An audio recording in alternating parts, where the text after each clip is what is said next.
Romo Jones off the screen by Derrick Williams to the left side. Chest pass Williams up high. Gets raked by Plumlee. And tomahawk! A defiant jump down the lane and the tomahawk finish by Williams. Welcome back to Jim Rome is Burning, presented by Bass Pro Shops. Welcome back. My guest is a forward out of Arizona. He was the Pac-10 Player of the Year. I'm joined in studio by Derrick Williams. Derrick, great to have you. How are you? Thank you. Pretty good. How about you? I've never quite got up that high. How'd that tomahawk feel? Yeah, it was What's great. it like up there?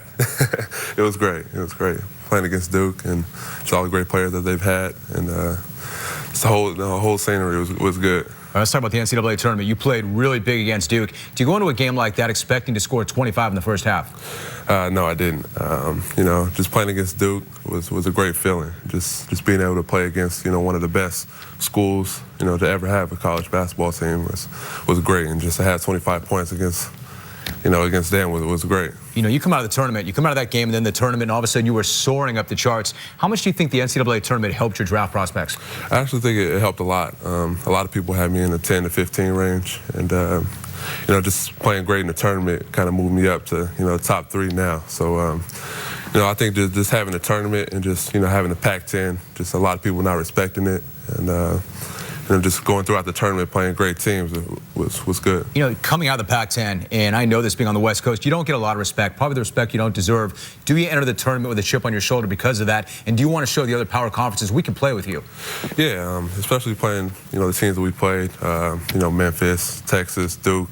All 3 were great teams, especially in the conference. And just having the Pac-10, not having a lot of respect. And, we had 4 teams in the tournament this season, which was great. And just going throughout, making it to the Elite 8, just put the Pac-10 back on the map. Cavaliers have got that first pick. Have they given you any indication what they want to do with it? No, they haven't. All I'm hearing is, me and Kyrie. Kyrie's a great player.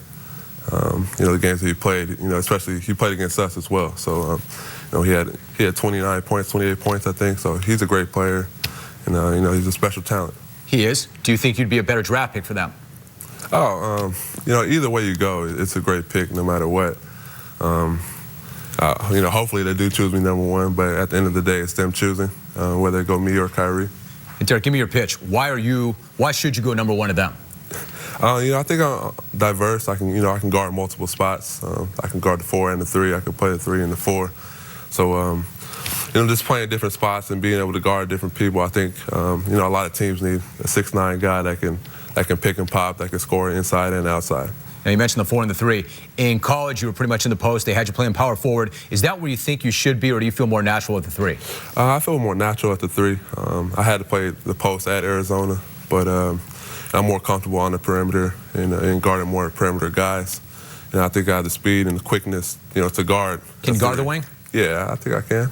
Yeah, it's kind of one of those things where if you can play both, maybe you can play neither. I'm not saying that's the case, but you know what that whole thing is, tweener. Tweener doesn't give you a positive connotation. Do you feel like you're a tweener? Is that not a good thing? It could be a good thing. Mike Beasley, for instance, is probably the best comparison as a tweener. He could play the 4 and the 3. He could shoot. He can drive. So I kind of have similar comparisons to him. And just being able to go inside and outside is a big thing, especially at the next level. You go to Cleveland, for instance, number 1. There's going to be that responsibility and pressure that comes along with being number 1, and then you got to follow the guy. How do you approach that? If they take you, do you go in there and try to fill the void created by LeBron's departure?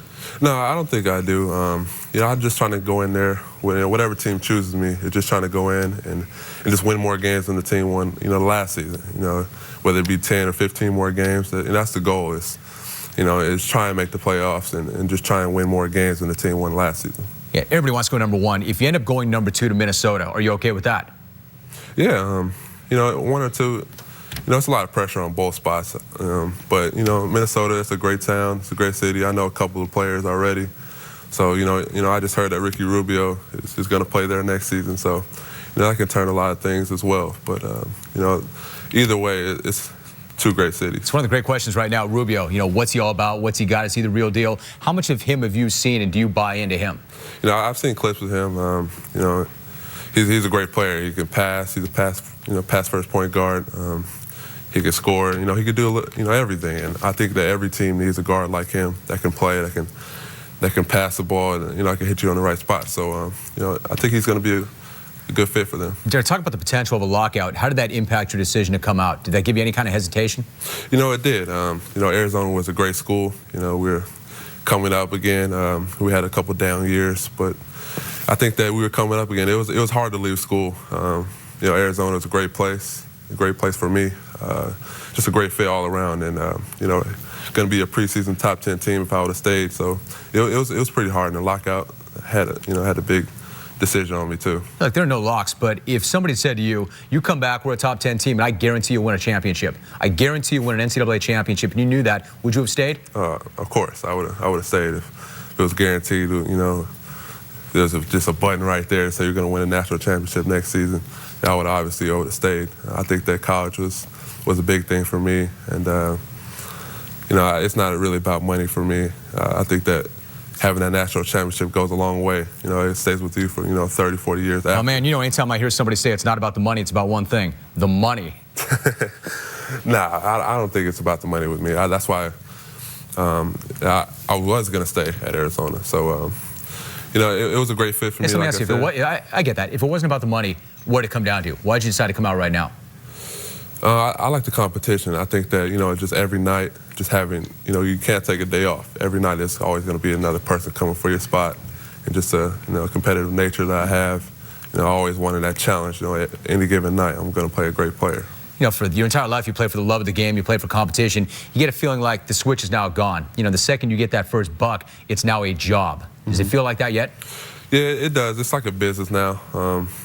Everything's business-like, you know, it's from the suits to, you know, to dress clothes to everything. So, you know, it's a business, but at the same time, you know, I still have love for the game, and that's what I'm carrying out right now. That's good. Future's bright. Derrick, good to visit with you. I appreciate it. Thanks so much. Thank you. Nice job. When we come back, you'll get my take on what the future holds for Terrell Pryor. Do not go anywhere.